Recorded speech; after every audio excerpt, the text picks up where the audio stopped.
And on the line with us right now is K.Vijchu Chantathub, the Executive Vice President of Equity Investment Department of the SCB Asset Management. He'll be sharing with us about the stock market. Welcome, K.Vijchu. สวัสดีค่ะ สวัสดีครับ Good morning.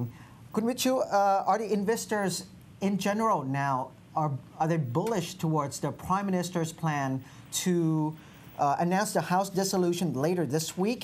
And would there be any significant political changes that might affect the stock market? Actually, we already have an election rally. It occurred along with the foreign capital flow a couple of weeks ago. But I don't think that we will call it bullish. It's just like more likely to like a short-term rally. Normally, the rally is occur about 3 or 4 months before election and lasting about 1 month after election. Overall, the new election will bring up the new government, and even the new government, they are the same old face. But anyway, more likely that the new government will have the new policy to promote the growth of the economy. For the effect to the stock market, yes, it should have, especially if the party that runs the government change to another side. Policy might change too. Normally, it should be the positive factor to the equity market. However, it depends on the process of the setting up the new government, whether it's smooth or not. So we have to monitor the result of the election quite close. So as foreign investors have been net buyers of Thai stocks, do you think that they will continue to accumulate during the election campaign, or they would rather prefer to wait for a clearer result on the next government? Normally, by the textbook, about the political issue that's considered as one factor of risk, so that foreign investors should slow down the activity because they have to wait for the result of the voting and structure of the new government, and also evaluate the probability and direction of the policy change.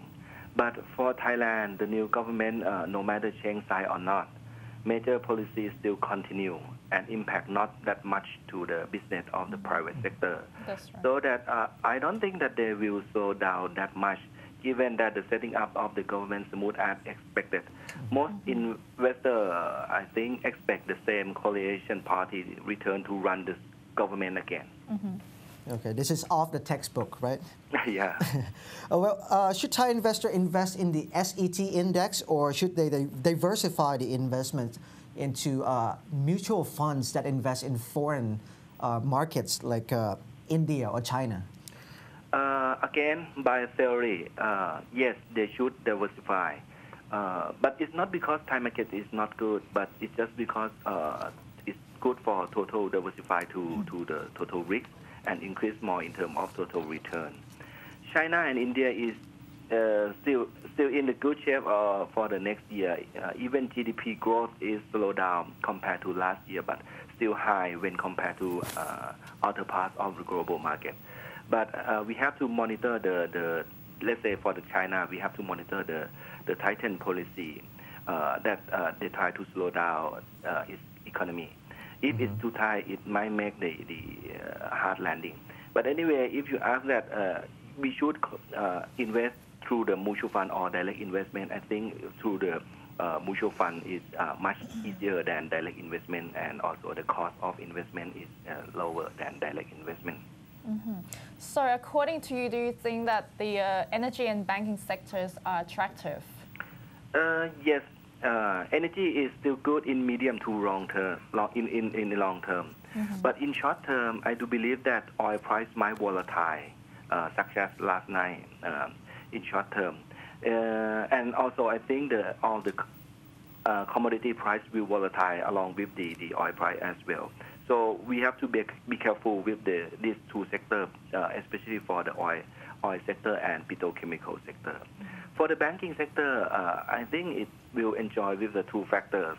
The first one is strong domestic demand and recovery of the loan growth for this year that you will see from the earnings announcement of the commercial bank that announced last 2 weeks. And the second factor is interest rate is on the rising trend due to the Bank of Thailand try to curb with the inflation and also try to make the real interest rate after adjust with the inflation into the positive zone.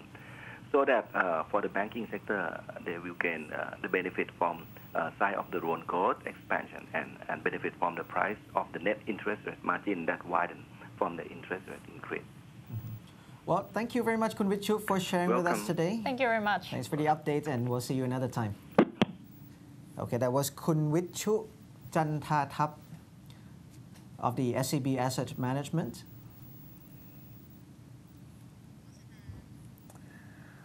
Now, when we come back, we have more special reports and followed by Around Asia with Asia News Network after the break.